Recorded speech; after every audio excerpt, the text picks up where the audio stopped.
Thank you very much. You may be seated.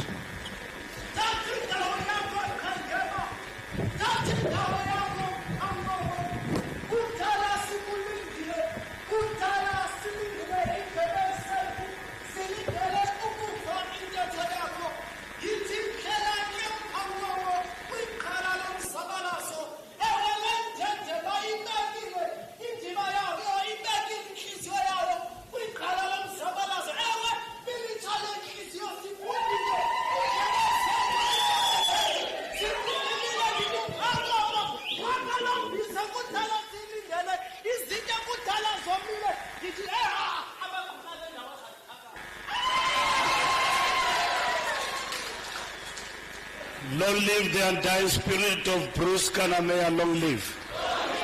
Long live the undying spirit of Bruce Kannemeyer, long live. Amandla, all power, aluta, uzoyithola kanjani, uhlele khoneni, krach, and mense, bayadanki. Thank you very much, Program Director. To the bereaved family, the Kannemeyer family,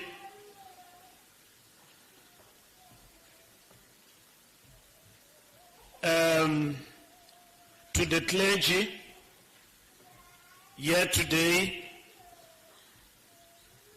distinguished guests, my comrades, leadership of the Provincial Executive Committee, led by the Provincial Chair and the Provincial Secretary of the ANC, the Chair J.J. Kyalisusu, and Khelkis, the Secretary of the province,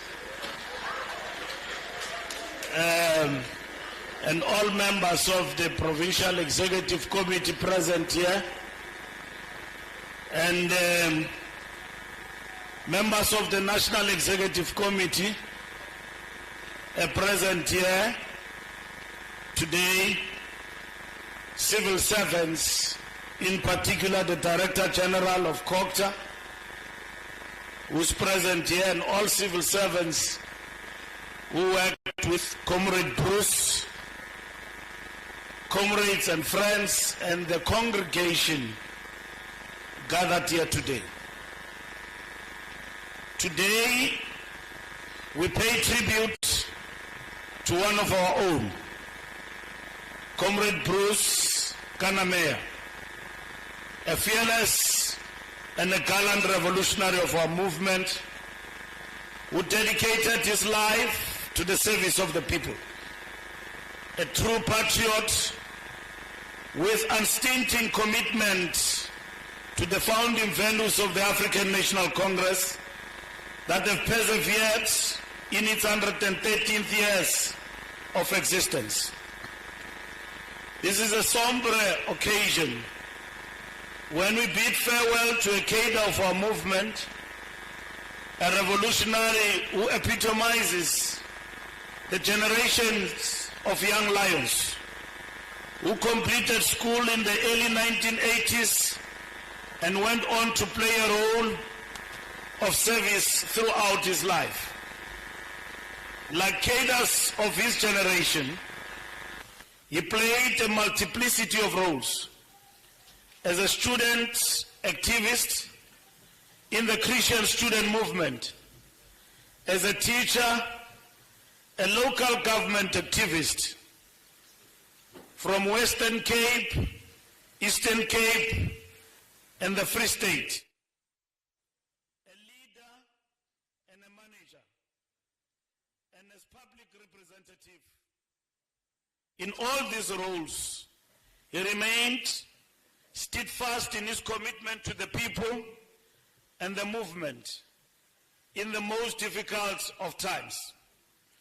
To the Kannemeyer family, find comfort in the knowledge that we are here to share your pain and mourn the loss of your son, your father, your brother, your uncle, whom I have no doubt inspired many, both his generations and beyond, to serve the people and champion the march towards a better life for all. Comrade Bruce served the movement and the people of South Africa diligently from an era when it was not fashionable to be a leader of the ANC. In the midst of the state of emergency declared in 1985 until 1990, he made his mark in the student movement. Many decades later, he remained true to his commitment. He worked tirelessly as a servant of the people and an incorruptible revolutionary who would weather the storms in defense of what the ANC stands for. His life was a beacon of hope and courage, and his contributions to the fight for a non-racial, non-sexist, and prosperous South Africa will remain etched in the annals of our history. Comrade Bruce may have been taken from us and now belongs to the ages, but his spirit will live on as a lodestar that guides us in the darkest of nights. He will remain a guardian angel that continues to inspire the young and the old to play their part in building a society where a better life for all is a lived reality. A funeral is a place to grieve and give solace to the bereaved. Yet it is also a moment to celebrate a life that has withered the storms and triumphed against impossible odds, while striving to make a better life a lived reality. While our hearts bleed at the loss, we must equally celebrate his life. Remember him, the way he lived and how he touched the lives of many in ways that cannot be forgotten. The words of the founding father of our democracy, Tata Nelson Mandela, must give you solace as you not only mourn the passing of your loved one, but celebrate his life. I quote, Tata Nelson Mandela said, "Death is something inevitable. When a man has done what he considers to be his duty to his people and his country, he can rest in peace." Close quote. Comrade Bruce has fulfilled his duty to his people and has run his race. He must now rest in eternal peace. His commitment to the transformation was not merely concerned with ensuring those previously disadvantaged become part of the mainstream economy, but was deeply rooted in the transforming our society in ways that rebuild our moral fiber. The role of family in building society that is morally astute cannot be downplayed. The moral decay that is ravaging our communities requires our collective effort, anchored at building strong family units grounded on values that make us better people. It cannot be acceptable that young children and women suffer unspeakable abuse at the hands of men who at times turn out to be their fathers and relatives. Let us talk about GBV in our families without stature or standing, because the person who is so respectable in society could be in the darkest hour be the abuser of his wife at any moment. The question of GBV is about me and you. It starts with me, and then it is about me and you. It starts with me. It starts with me as a leader. It starts with me as a professional. It starts with me as ordinary. The most important thing which we must teach our young boys is that a woman is not an object. A woman is a person to be praised, to be loved, to be respected. The 16 days of activism for non-violence against women and children, which we just emerged from, is not about slogans and mere rhetoric, but about tangible action each one of us must take to make ours a better society where we protect the vulnerable. The same principle extends to all of us in our body politic as we embark on a path of renewal, to reconnect with our people and soldier on in making a better life for all a lived reality. On behalf of the African National Congress, National Executive Committee, I've come to give solace to the Kannemeyer family and to say, we are with you in your moment of grief. Find comfort in the knowledge that you are among friends who will wipe your tears, and comfort in your darkest hour. The ANC continues to face various challenges, traversing uncharted waters as a result of the May 2024 elections outcome. However, we have no doubt that it remains the hope of millions of South Africans who have given us a mandate to continue on a path of transformation that is responsive to their needs and aspirations. We did not join the ANC for self-gratification. We did so because it is the only organization that has withstood the test of time in the struggle for the total emancipation of our people.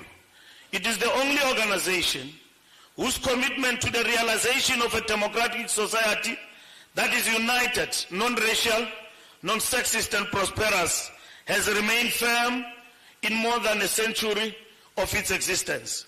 We joined the ANC because the values that Comrade Bruce embodied must find expression in transforming the lives of our people for the better, delivering services to our communities in a manner that improves their lives remains the cornerstone of our electoral mandate, despite the outcomes of our most recent elections.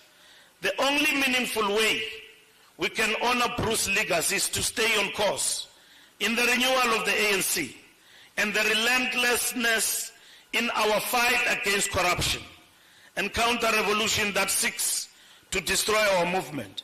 This requires of us to reaffirm what the ANC stands for and ensure that it remains grounded among the people and remains of service to the people. The ANC emerged as a product of a historical moment in the evolution of resistance against colonialism, committed to driving change towards an equal society that is non-racial, non-sexist, and prosperous. We remain steadfast in our task of ensuring that we stay on course in settling the South African society on a course of transformation.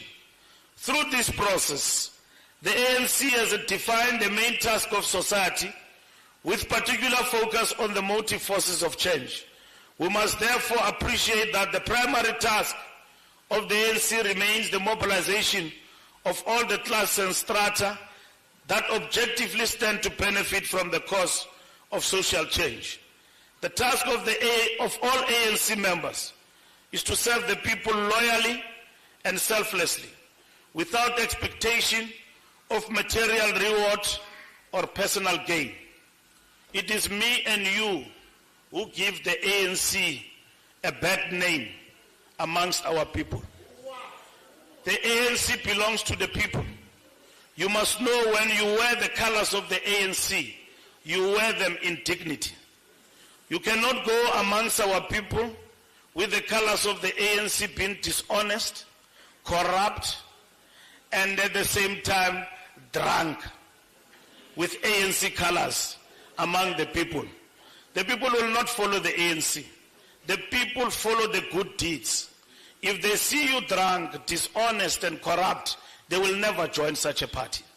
They will go elsewhere and find what is good for them.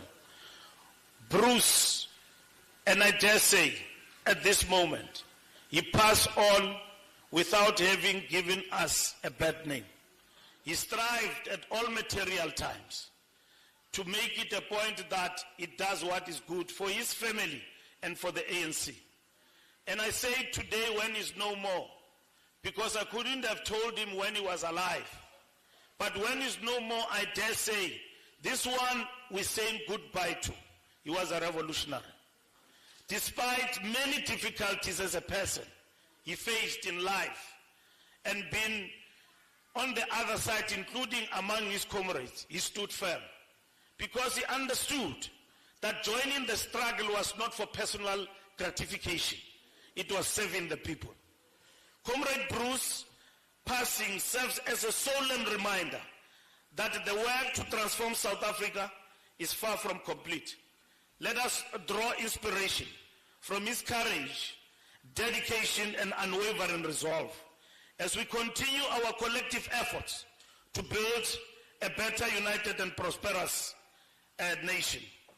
We have to put our best foot forward at all times if we are to succeed in improving the lives and livelihoods of our people.